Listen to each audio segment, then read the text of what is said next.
Welcome back, Calculus and Vectors class. In the last lesson, we talked about how to use derivatives to determine intervals of increase and decrease of a function.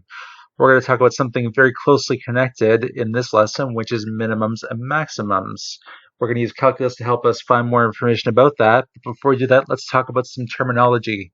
So the first thing you need to know is what we call critical numbers. Critical numbers show up all over the place. In fact, you used them in the last lesson and we didn't even know it. Critical numbers. A number c in the domain of a function f is the critical number of f if either the derivative is 0 or the derivative does not exist. So if we can find any numbers where the derivative is any x values where we get a y value of 0 for a derivative, or we get a spot where it doesn't exist. So critical numbers are going to be really important. A local maximum is a point where we have all the points around it are less than that point there. So you can read through the definition if you'd like, but essentially we're looking at something like this. A local minimum, of course, is the opposite, where we have all the other points in the vicinity are greater than it. So it has to be greater on both sides. And lastly, we have what we call the absolute maximum or the absolute minimum. It's the largest or smallest values of a function over a given interval. So f of x has a maximum value at x equals c if f of c is greater than f of x for every x in the interval. Essentially what the absolute max is over a particular region of a function, the absolute highest y value that you're going to find there. And the absolute minimum is the absolute lowest y value that you're going to find on that interval. So to give you an example, let's take a look at this graph. Consider this graph of a function on the interval 0 is less than x is less than 10. Identify the local maximum points. Identify the local minimum points. What do all the points identified in parts A and B have in common? And question D, identify the absolute maximum and minimum values in the interval 0 is less than x is less than 10. So let's take this piece by piece. Let's start with question A. So it says identify the local maximum points. So the local maximums, by the way, I'm going to show you one more way that we could write this that you might see. We could write this as maxima. It means the same thing. So there's a few points that we have here. We have this point that looks like a local maximum, and this point here. Those look like our local maximum points. So we have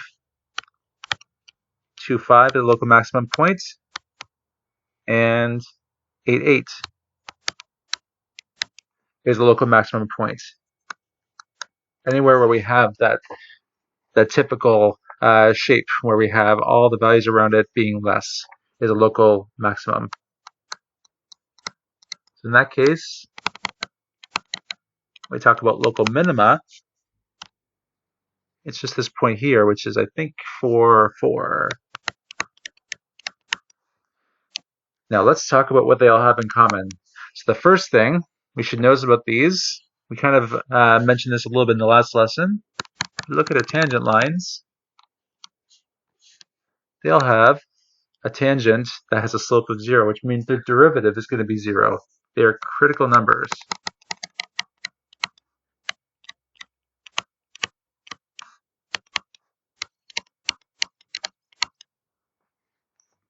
The other thing that you should notice is that the curve changes direction at all these points.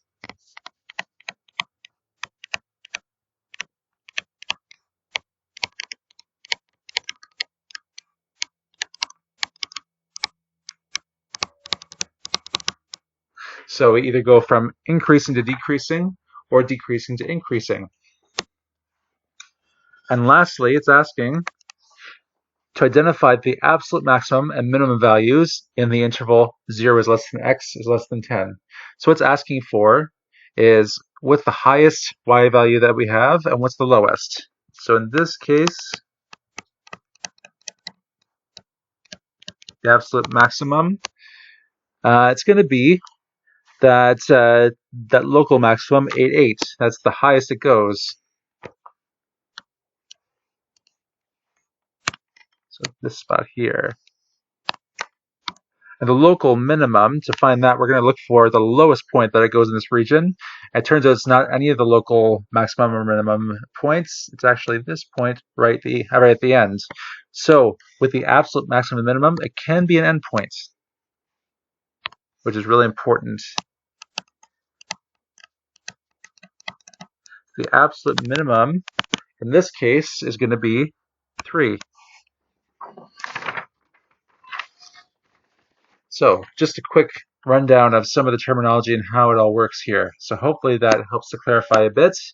Now let's take that and use it to help solve a problem.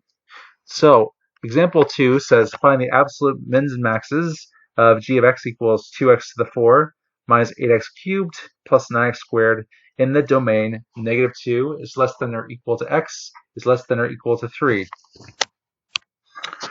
So to start this, we have to figure out the absolute mins and maxes. So we need to find all the maximum and minimum points and the endpoints, because it could be one of the local minimum or maximum points, or it could be an endpoint. So our first steps, we're going to find all the critical numbers.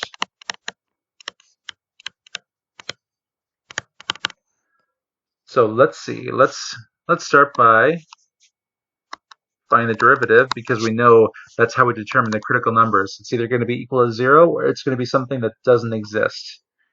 So let's see. For this one, for g prime of x, our function was 2x to the 4 minus 8x cubed minus plus 9x squared. So let's differentiate term by term. 2x to the 4 becomes 8x cubed.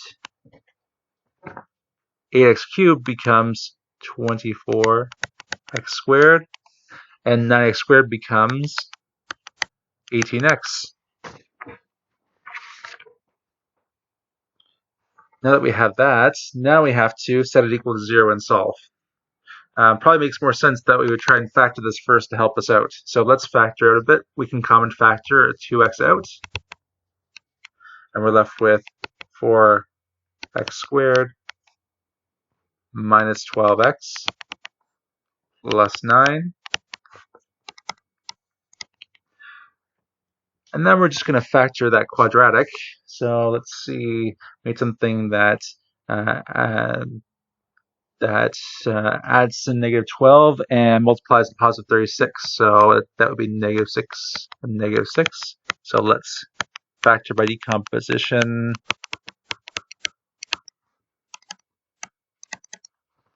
So that when we do that, that's going to be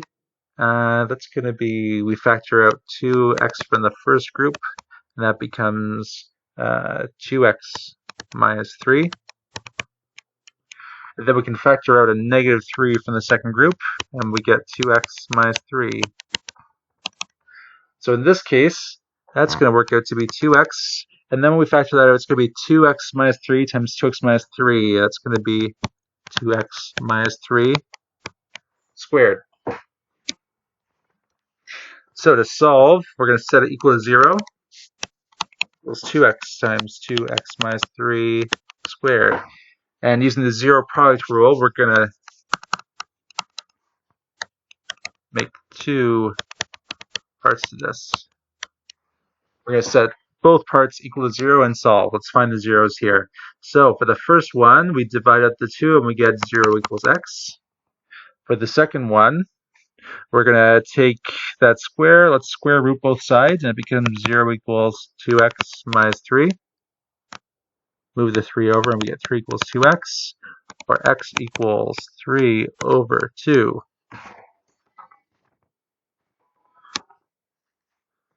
So now that we've done that, now we can start figuring out where it's increasing and decreasing to help us out. Because we know that if we go from, if we go from increasing and decreasing, it would be a maximum. If we go from decreasing to increasing, it would be a minimum. So if we find the intervals of increase and decrease, we can actually use that to help us out. So we said it changes around 0 and 3/2. So let's make up our regions here. So we said we start at -2, because that's the start of our region. So that's the leftmost that we go. So the first region is going to be between -2 and 0. Then we have 0 to 3/2. And then we go from 3/2 to the end of our region, which in this case is 3. And we're just going to examine what happens with our derivative. So we said the derivative in this case, g prime of x, is going to be, we said our factors here were 2x and 2x minus 3 squared. And don't forget to include that exponent too, because that will change a lot of things, as you'll see in just a moment. So in this case, now we have the first region is -2 to 0. Let's pick a number in between. Let's say -1. So 2 times -1 is -2, so that's going to be negative. And for the second part, we can plug that in, but we know if we have an exponent 2, we were just going to square it, it's going to be positive anyways. So as it turns out, it's going to be positive across the board. So now let's deal with the second region. We have 0 is less than x is less than 3/2. That's going to be a positive number. We multiply by 2, and it should still be a positive number. And the same for the second region. So now we know the derivative for the first region is a negative times a positive, which will be negative, which means that this is decreasing. Then we know the second part is going to be positive, so it's going to be increasing. And for the third region, it's going to be increasing again because we have positive times a positive. So we have decreasing, going to increasing, going to increasing. So as it turns out, what happens here is we actually have a decrease to start, and then we increase, and then we reach some sort of point where we have a derivative of 0, and then we keep increasing. So the big takeaway I want you to take from this is that just because there's a critical point there doesn't necessarily mean we have a local minimum or maximum. It just means that there could be one there. We could have that case where we increase, but we still get to a point of 0, where we just kind of go to 0, where we have a positive derivative, we go down to 0, and then we go back positive again. It just kind of touches the 0 mark and then goes back positive again. So now we know that we could have an absolute minimum at, that could be that local minimum, which is at g of 0. We're not worried about 3/2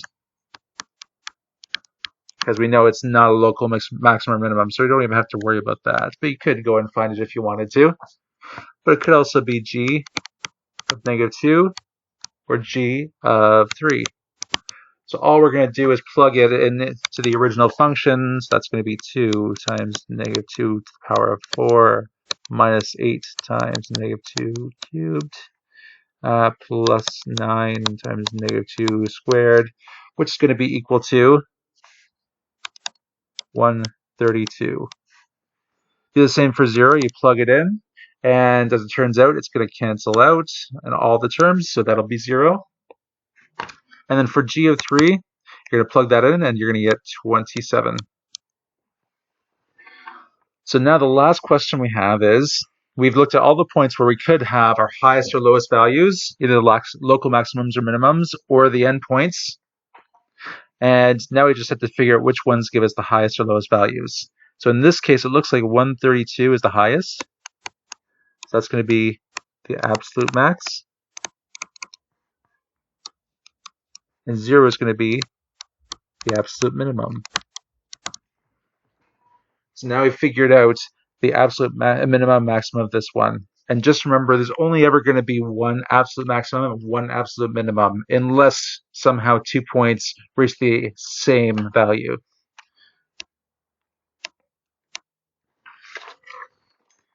Next problem. How often a person visits the doctor depends on his or her age. the average number of trips to the doctor, f, can be modeled by f of x equals 6.95 minus 0.3x plus 0.0083x squared minus 0.00002x cubed, where x is the age of the patient in years and 0 is less than x is less than or equal to 100. At what age are visits to the doctor less frequent? So essentially what that's asking for is, what are the minimums for this function?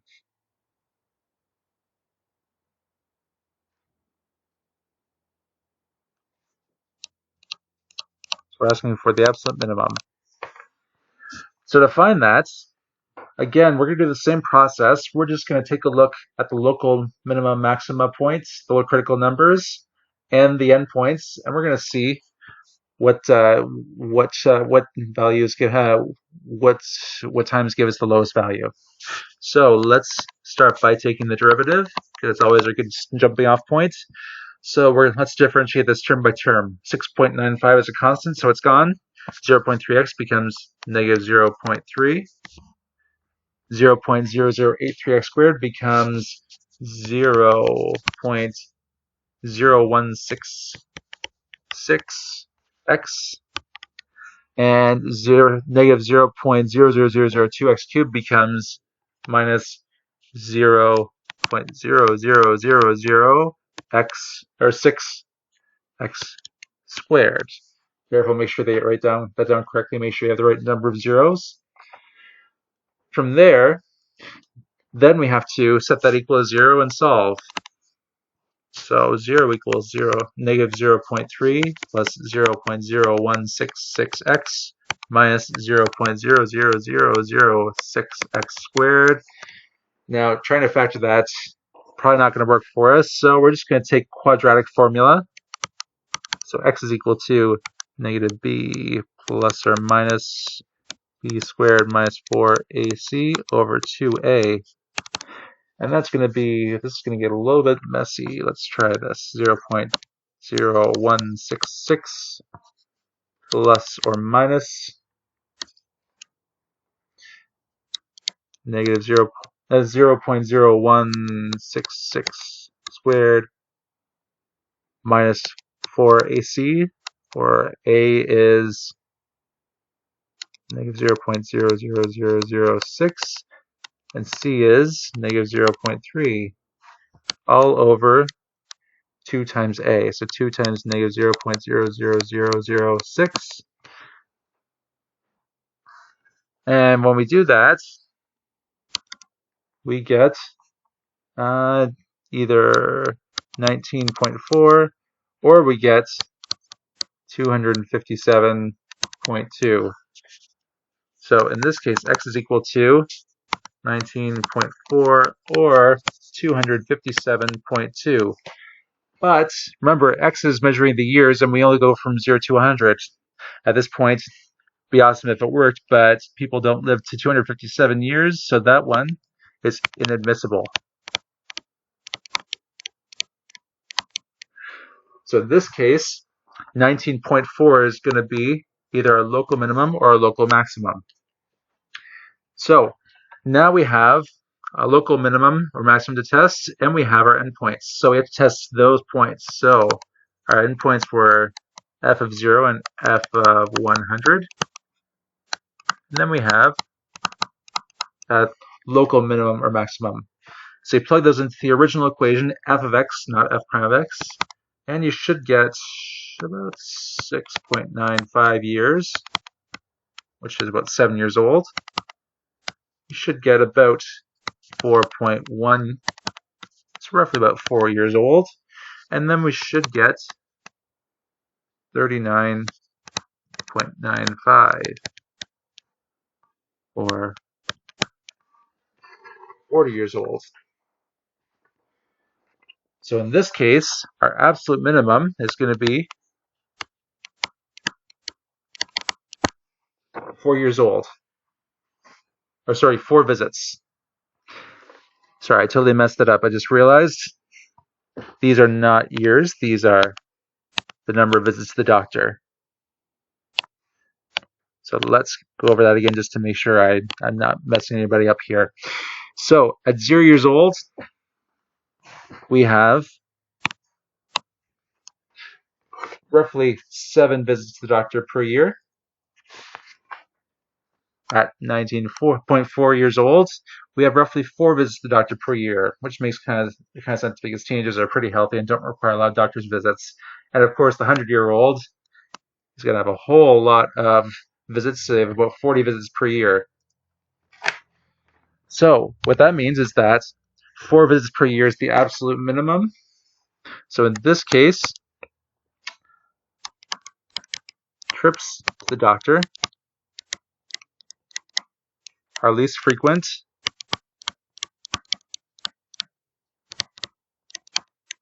at 19.4 years.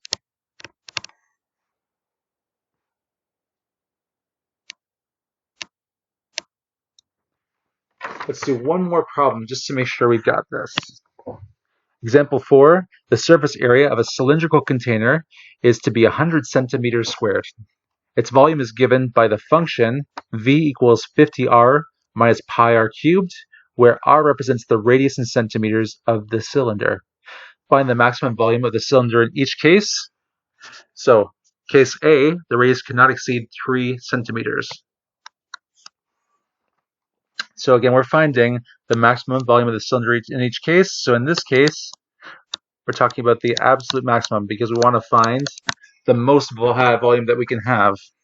So we're going to have to find the critical numbers for the local minima maxima, and we have to look at the endpoints. So let's start by taking the derivative. So in this case, the v is 50r minus pi r cubed. So let's see, let's differentiate term by term. 50r just becomes 50. Pi r cubed, pi's are coefficient. Be careful, sometimes people will read that as a variable. It's not a variable. So that just is a coefficient, so that stays the same. The 3 moves out front, so we get 3 pi r squared. So now that we have the derivative, let's set it equal to 0 so we can figure out the local minima maxima. So 0 equals 50 minus 3 pi r squared. And all we have to do is rearrange and solve. So that's going to become 3 pi r squared equals 50. Let's divide out the 3 pi, and we get r squared equals 50 over 3 pi. Or we can take the square root of that. That's going to be positive or negative 50 over 3 pi. But since we can't have a negative radius, we're going to eliminate that option, and we're going to say it's just equal to root of 50 over 3 pi. Or the equivalent of about 2.3 centimeters. Which means that that's one potential place where we could have a maximum or a minimum. So we need to examine that spot and the local and the endpoints. So we're going to look at the volume at 0, the volume at 2.3, and the volume at 3.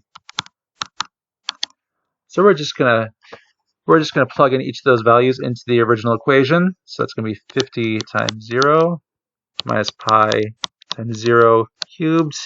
Everything goes to 0. It becomes 0 centimeters cubed.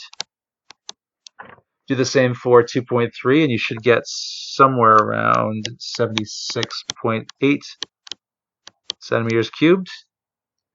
And the volume at 3 should be 65.2 centimeters cubed, roughly. So now that we have all the potential spots where we could have an absolute maximum or minimum, now we can see that 2.3 gives us the biggest volume. So we're going to conclude and say, therefore, the volume of the can will be maximized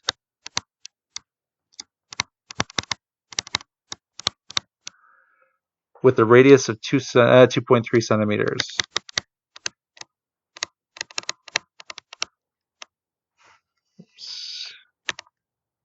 of 2.3 centimeters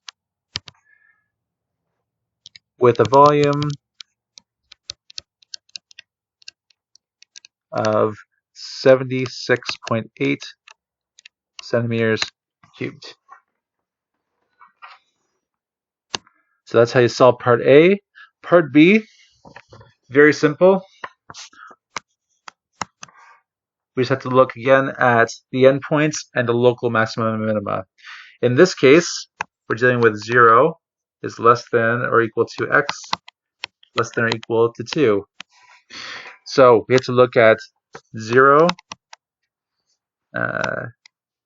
volume of 0, and volume of 2, and any local maximum and minima. But we showed in the last problem that the only local maximum minimum is at 2.3, which is outside of our range here. So we don't really have any locals to worry about. So we're just going to find volume at 0 and volume at 2. So that's going to be 0 centimeters cubed. And for volume of 2, we're going to plug it into the original function. And it's going to be 74.9 centimeters cubed. So in this case, therefore, the maximum volume is 74.9 centimeters cubed. So that's pretty much it. When you're trying to find an absolute maximum or minimum, just use the first derivative to find the local maximums and minimums. Look at the endpoints and the locals, and between those, one of those has to be your absolute maximum or your absolute minimum. So that's it for this lesson.